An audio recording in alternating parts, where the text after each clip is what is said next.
A ver, ¿y si la clave para aprender de verdad no estuviera en tener todas las respuestas, sino en saber hacer las preguntas correctas? Suena simple, ¿no? Pero hoy vamos a desmenuzar una técnica súper poderosa que se enfoca justo en eso. Vamos a ver cómo el simple hecho de formular una pregunta puede cambiarlo todo y convertir a cualquiera en el protagonista de su propio aprendizaje. Pensemos en esto por un momento. Los niños pequeños son una fábrica de preguntas. ¿Y por qué esto? ¿Y cómo funciona aquello? Es su forma de entender el mundo. Pero algo pasa. Algo pasa en el camino, esa curiosidad que es tan natural como que se va apagando, y muchas veces justo en los lugares que deberían encenderla. La gran pregunta es, ¿cómo le damos la vuelta a esto? ¿Cómo recuperamos esa chispa? Y ojo, que esta pérdida de curiosidad no es culpa de los estudiantes, para nada. Es más bien un desafío que tenemos que enfrentar de frente. No se trata de buscar culpables, sino de darnos cuenta de que, muchas veces, el sistema le da más importancia a memorizar respuestas que a explorar de verdad. Pero, y aquí viene lo bueno, si la habilidad de preguntar se pierde, pues también se puede volver a aprender. Tenemos que empezar a verla como lo que es, una habilidad clave, tan pero tan importante como aprender a leer o a escribir. Por suerte, no hay que empezar de cero ni inventar la rueda. Ya existe un método, uno bien estructurado, que fue diseñado justo para eso, para devolverle el poder de la curiosidad a los estudiantes. Vamos a ver de qué se trata. Ok, se llama Técnica de Formulación de Preguntas, o QFT, por sus siglas en inglés. Y como explican sus creadores, Dipiu, Muhammad y su equipo, esto no es solo un jueguito o una actividad de un día. No, es un proceso, uno bien pensado, para que los estudiantes aprendan a crear, a pulir y, lo más importante, a usar sus propias preguntas. La idea detrás de esta técnica es como un viaje en dos etapas. Primero está el pensamiento divergente. Imaginen que abrimos la llave a tope. Se trata de lanzar ideas, un montón de preguntas, sin parar a pensar si son buenas o malas, pura cantidad. Y después pasamos al pensamiento convergente. Ahí es donde empezamos a ordenar todo ese caos, a clasificar, a analizar y a elegir las más importantes. Es como pasar de una explosión de ideas a un rayo láser, bien enfocado. Bueno, suena bien en teoría, ¿verdad? Pero, ¿cómo funciona en la práctica? La técnica se divide en 6 pasos, súper claros. Acompáñenme, vamos a recorrer este mapa paso a paso. Aquí tenemos el mapa completo. Todo empieza con un foco, algo que despierte la curiosidad. Luego, se siguen unas reglas para que las preguntas fluyan sin miedo. Después, se pulen esas preguntas, se eligen las mejores, se decide qué hacer con ellas y al final, se reflexiona sobre todo el proceso. Es un círculo completo que nos lleva de la chispa inicial a entender las cosas mucho mejor. Vamos con el paso 1, diseñar un foco de preguntas o Q-Focus. Y esto es clave. El foco no es una pregunta del profesor, para nada. Es un detonante. Puede ser una frase, una foto, lo que sea, algo que provoque preguntas. Por ejemplo, en una clase sobre la revolución de Haití, el profesor solo puso esta frase en la pizarra. Imagínense, al toque empezaron a llover preguntas. ¿Libres cómo? ¿De verdad todos eran libres? ¿Quién dijo eso? Ahora el paso 2. Aquí se ponen las reglas del juego. Son 4 súper simples pero cruciales. Primera, hagan todas las preguntas que se les ocurran. Segunda, y esta es importantísima, prohibido parar a discutir, a juzgar o a responder. Nada de esa pregunta es tonta, 0.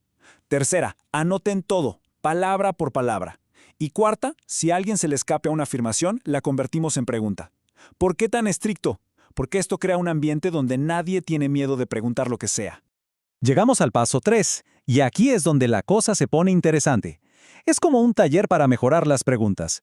Se aprende la diferencia entre preguntas cerradas, esas que se responden con un sí, un no o un dato específico, y las preguntas abiertas, que son las que nos hacen pensar y explorar. Y lo más divertido es que se practica cambiando preguntas de un tipo a otro. Y justo ahí, en ese ejercicio, es que cae la ficha, el momento ajá. De repente todos se dan cuenta de algo súper poderoso. La manera en que formulas una pregunta cambia por completo la calidad de la información que vas a recibir. Es como descubrir que se tiene el poder de diseñar el propio camino de aprendizaje. Bien, después de esa lluvia de ideas, ¿qué tenemos? Pues una lista larguísima de preguntas. Un montón. Es pura curiosidad en estado puro. Ahora, con el paso 4, llega el momento de darle un poco de orden a todo esto, de enfocar esa energía. La instrucción es súper simple, pero muy potente. De toda esa lista, elijan solo 3. Las 3 que les parezcan más importantes o las que más curiosidad les den. Y ese simple hecho de tener que elegir es lo que les dé el control. Ahora, el aprendizaje va en la dirección que ellos deciden.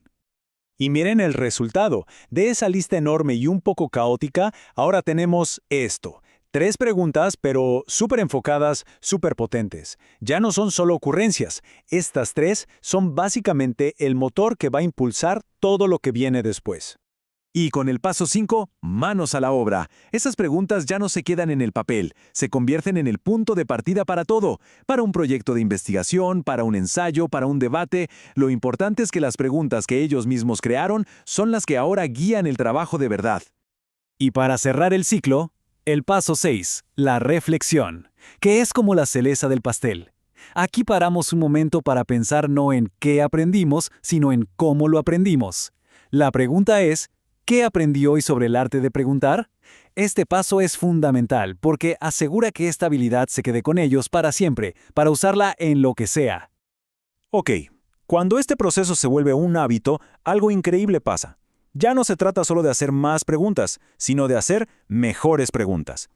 El verdadero objetivo es llegar a crear ese tipo de preguntas que no se conforman con una respuesta simple, sino que son capaces de mover un proyecto completo. Y eso nos lleva a la joya de la corona, la pregunta impulsora. Pensemos en ella como la pregunta motor de un proyecto. Es una pregunta grande, que provoca, que no tiene una respuesta fácil y que sirve de guía para una investigación larga. Su chiste es que te mantiene con ganas de saber más siempre. Por ejemplo esta, ¿por qué jugamos? Suena a pregunta de niño, ¿no? Pero es profundísima. Una pregunta como esta te puede llevar a investigar sobre biología, psicología, historia, de todo. No tiene una sola respuesta y te obliga a explorar un montón de caminos. O piensen en esta. ¿Qué hace que alguien sea un héroe? Aquí no hay respuesta de Wikipedia. Para contestarla, necesitas investigar, encontrar ejemplos, pero también pensar por cuenta propia y armar tu propio argumento. Este es el tipo de pregunta que convierte una clase en una aventura intelectual. Entonces, si juntamos todo esto, ¿cuál es el resultado final? Es un cambio de chip total. Un cambio en quién tiene el control del aprendizaje. Porque cuando una persona sabe cómo formular buenas preguntas, se adueña de su aprendizaje.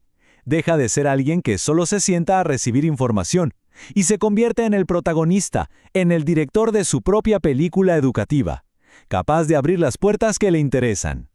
Al final del día, todo se reduce a esto. Saber preguntar es quizás la herramienta más poderosa que podemos tener y nos deja pensando, ¿cuál será la próxima pregunta que lo cambie todo? Porque si algo es seguro, es que los grandes descubrimientos nunca empezaron con una respuesta, sino siempre con una buena pregunta.